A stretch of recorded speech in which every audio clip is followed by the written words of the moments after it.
Start.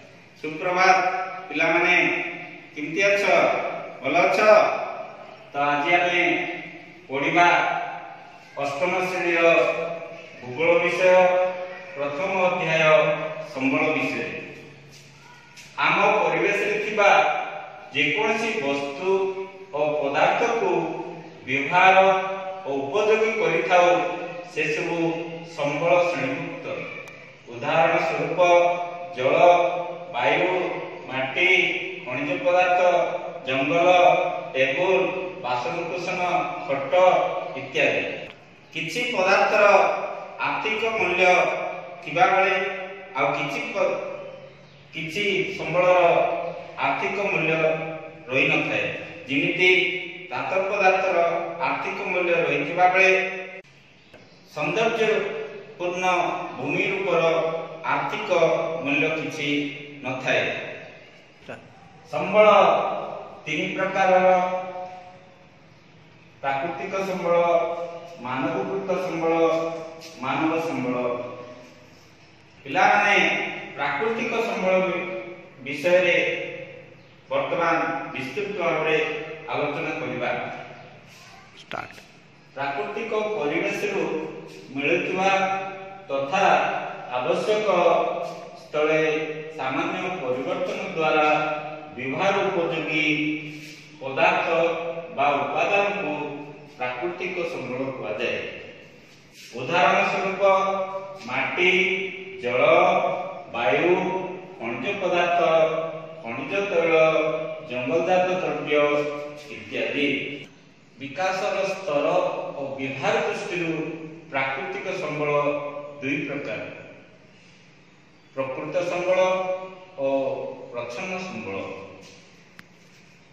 प्रकृत संबल का कहा जाए ना जो संबल गुड़िकर परिमाण और मान जना पड़ी से गुड़िक को प्रकृत संबल कहा जाए। यही संबल को विकसित संबल मध्य कहा जाए। उदाहरण स्वरूप जना पड़ी नहीं एवं एवं सुधा व्यवहार लगी नहीं से गुड़िक को प्रच्छन्न संबल कहा जाए।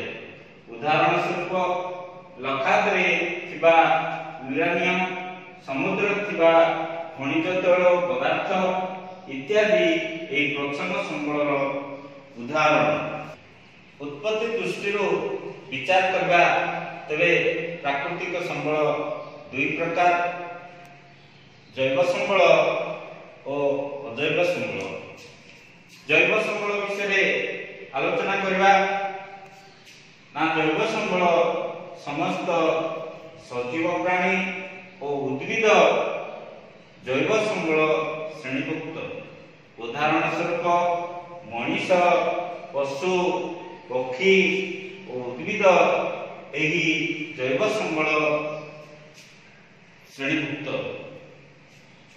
तो अजैव संबल हला समस्त निर्जीव वस्तु और पदार्थ अजैव संबल श्रेणीभुक्त।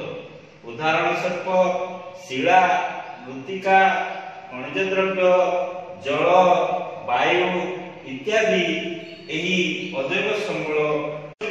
विचार कले प्राकृतिक संबल दुई प्रकार: एक नवीकरण योग्य संबल और नवीकरण अजैव संबल। जो संबल व्यवहार सत्वे पुनर्बार पूरण बा भरण होइथाए ताहाकु नवीकरण योग्य संबल कहा जाए। उदाहरण स्वरूप सौर शक्ति, पवन शक्ति, जल इत्यादि। जो संबल थरे व्यवहार करबा परे पुनर्बार व्यवहार योग्य होई न थाए ताहाकु नवीकरण अजैव संबल कहा जाए। उदाहरण स्वरूप खनिज तैल, जंगलजात द्रव्य इत्यादि एही नवीकरण अजैव संबल उदाहरण। बंटन दृष्टि प्राकृतिक संबल दुई भरण होइथाए ताहाकु नवीकरण योग्य संबल कहा जाए। उदाहरण स्वरूप सौर शक्ति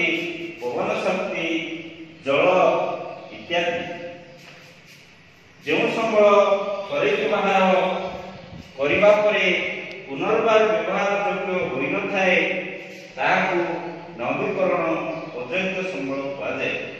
ଉଦାହରଣ ସ୍ୱରୂପ ଖଣିଜ ତୈଳ, ଜଙ୍ଗଲଜାତ ଦ୍ରବ୍ୟ ଇତ୍ୟାଦି ଏହି ନବୀକରଣ ଅଜୈବ ସମ୍ବଳର ଉଦାହରଣ। ବଣ୍ଟନ ଦୃଷ୍ଟିରୁ ପ୍ରାକୃତିକ ସମ୍ବଳ ଦୁଇ ପ୍ରକାର, ସର୍ବବ୍ୟାପୀ ସମ୍ବଳ ଓ ସ୍ଥାନୀୟ ସମ୍ବଳ। ସର୍ବବ୍ୟାପୀ ସମ୍ବଳ ଯେଉଁ ସମ୍ବଳ ଭୂପୃଷ୍ଠର ସବୁ ସ୍ଥାନରେ ମିଳିଥାଏ ତାହାକୁ ସର୍ବବ୍ୟାପୀ ସମ୍ବଳ କୁହାଯାଏ। ଉଦାହରଣ ସ୍ୱରୂପ ବାୟୁ।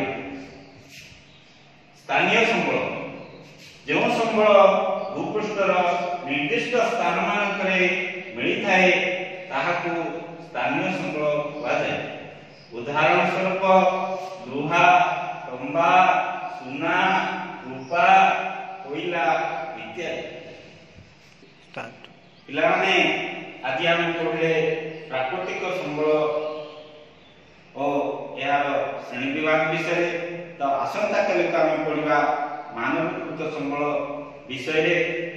ତ ଯଦି କୌଣସି ପ୍ରକାର ପ୍ରଶ୍ନ ପଚାରିବାର ଅଛି ତେବେ ମୁଁ ବଂଶୀ ସାର୍ 9777541053 ନମ୍ବରରେ ଫୋନ କରିବେ କିମ୍ବା ହ୍ୱାଟ୍ସଆପ୍ ଜରିଆରେ ତୁମମାନେ ପ୍ରଶ୍ନ ପଚାରି ସନ୍ଦେହ ମୋଚନ କରିବା।